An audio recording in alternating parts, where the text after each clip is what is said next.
So we begin today with the news update on what we now know about what happened in Parkland. So we now know from the UK Daily Mail that not only was everybody around the shooter in Parkland actually calling the police over all of this, we now know that the shooter himself called the police on himself. According to the Daily Mail, it has been revealed that the Florida school shooter who killed 17 people after he opened fire at Marjorie Stoneman Douglas High School called the police distressed after his mother passed away just a few months ago. He called authorities just after Thanksgiving, saying he had been in a fight and was struggling with the death of his mother. He said, "The thing is, I lost my mother a couple of weeks ago, so I'm dealing with a bunch of things right now." On January 5th, a woman who knew the shooter called the FBI tip line and said, quote, "I know he's going to explode." She said her biggest fear was that he might resort to entering a school and just start shooting the place up. 4 days later, of course, he did exactly that. So warning after warning after warning after warning.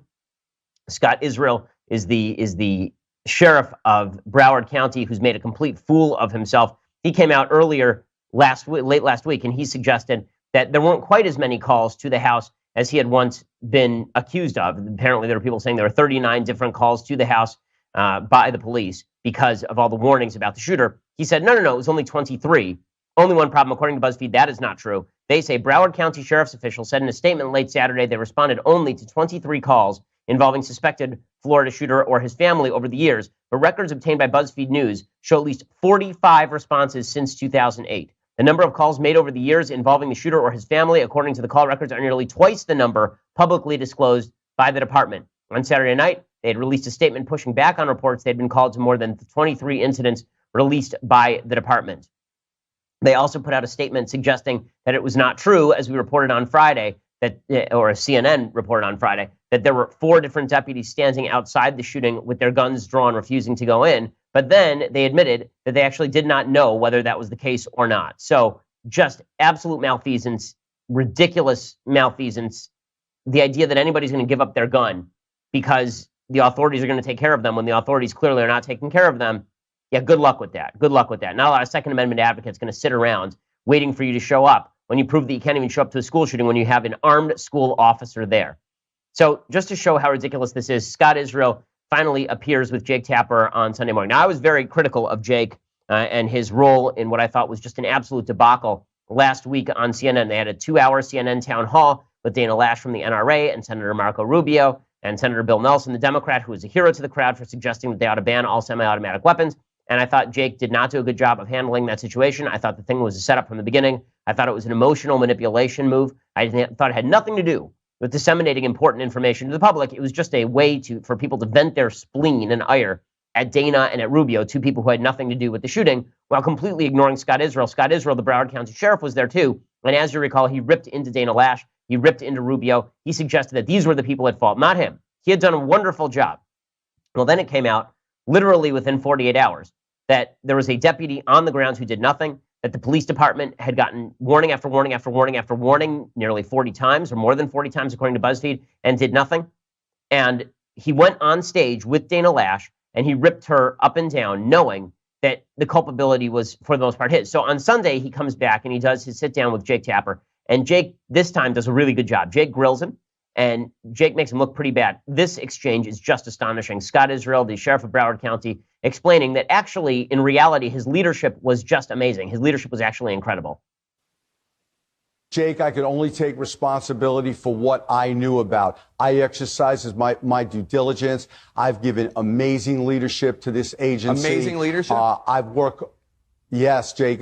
There's a lot of things we've done throughout this. You don't measure a person's leadership by a deputy not going into these deputies received the training they needed. Maybe you measure somebody's leadership by whether or not they protect the community. In this case, you've listed 23 incidents before the shooting involving the shooter, and still nothing was done to keep guns out of his hands, to make sure that the school was protected, to make sure you were keeping an eye on him. Your deputy at the school failed. I don't understand how you can sit there and claim amazing leadership. Okay, but Scott Israel did anyway.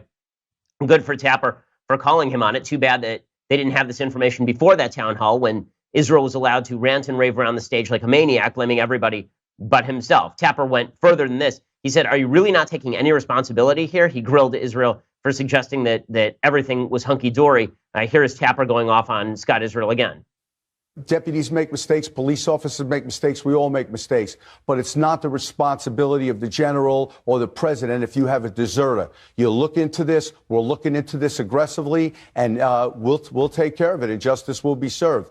Are you really not taking any responsibility for the multiple red flags that were brought to the attention of the Broward Sheriff's Office about this shooter before the incident, whether it was people near him, close to him, calling the police on him?